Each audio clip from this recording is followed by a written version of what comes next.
ये कहकर रानो चिड़िया वहाँ से जाने लगती है। तभी उसे रास्ते में एक किसान चिढ़ा दिखाई देता है। वो सामान ढोकर ले जा रहा था।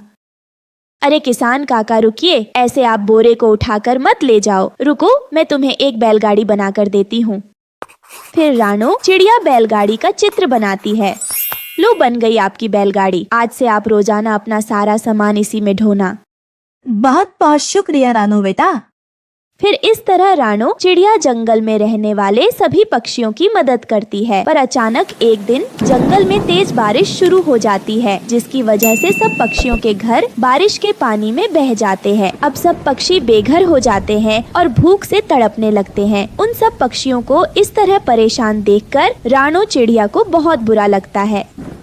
हे भगवान, ये सब क्या हो गया? हमारा हंसता खेलता जंगल बर्बाद हो गया। सब पक्षी बेघर हो गए। मुझे तो कुछ भी समझ में नहीं आ रहा है, मैं इन सब पक्षियों की मदद कैसे करूं? तभी रानो चिड़िया को अपनी जादुई पेंसिल का ख्याल आता है। अरे हाँ, याद आया, मेरे पास जादुई पेंसिल है। क्यों ना मैं उस जंगल के सभी पक्षियों के लिए जामुन का घर बनाऊं। ये कहकर रानो चिड़िया उस जादुई पेंसिल से बहुत सारे जामुन के घर के चित्र बनाती है। कुछ ही मिनटों में वहाँ बहुत सारे जामुन के घर प्रकट हो जाते हैं।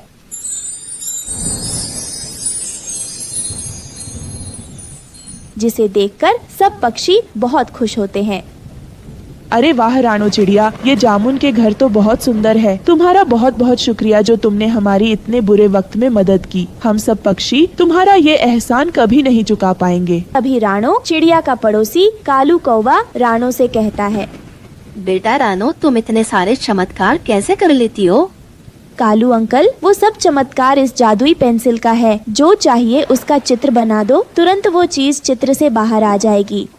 अच्छा रानो, ठीक है बेटा, जल्दी से अपने घर में जाकर सो जाओ, क्योंकि रात भी होने वाली है। और हाँ, दरवाजा खिड़की अच्छे से बंद करना। फिर रानो चिड़िया अपने घर चली जाती है और कौवा अपने मन ही मन कहता है, इस बेवकूफ रानो चिड़िया ने तो सीधा सीधा बता दिया। अब तो वो पेंसिल मैं चुरा लूंगा। कालू कौवा छुपकर रानो चिड़िया के घर पर जाता है और जादुई पेंसिल चुराकर अपने घर ले आता है। मुझे सोने के खजाने का चित्र बनाना है और तुरंत बहुत सारा खजाना बनकर मेरे सामने आ जाएगा। जल्दी जल्दी चित्र बनाता हूँ। यह सोचकर कालू कौवा जादुई पेंसिल से चित्र बनाना शुरू करता है। अब मैं यहाँ बड़ा सा सोने का खजाना बनाता हूँ, यहाँ से यहाँ तक, और इससे यहाँ तक इतना बड़ा बनाना है कि मेरी 7 पुश्तें बैठकर खाएं। इस तरह कालू कौवा कुछ समय में बड़ा सा सोने के खजाने का चित्र बना लेता है। जैसे ही सोने के खजाने का चित्र पूरा बन जाता है, तुरंत जादुई पेंसिल में आग लग जाती है। वो जलने लगती है। उसके साथ साथ कालू कौवा का पंख भी जलने लगता है। अरे बाप रे, यह क्या हो गया? मेरा पूरा पंख जल गया और जादुई पेंसिल भी जल गई। ये सब आपके साथ इसलिए हुआ क्योंकि बाबा जी ने कहा था, अगर पेंसिल को निजी स्वार्थ के लिए उपयोग करोगे तो यही परिणाम मिलेगा। इसलिए आपको अपनी चोरी का फल प्राप्त हो चुका है।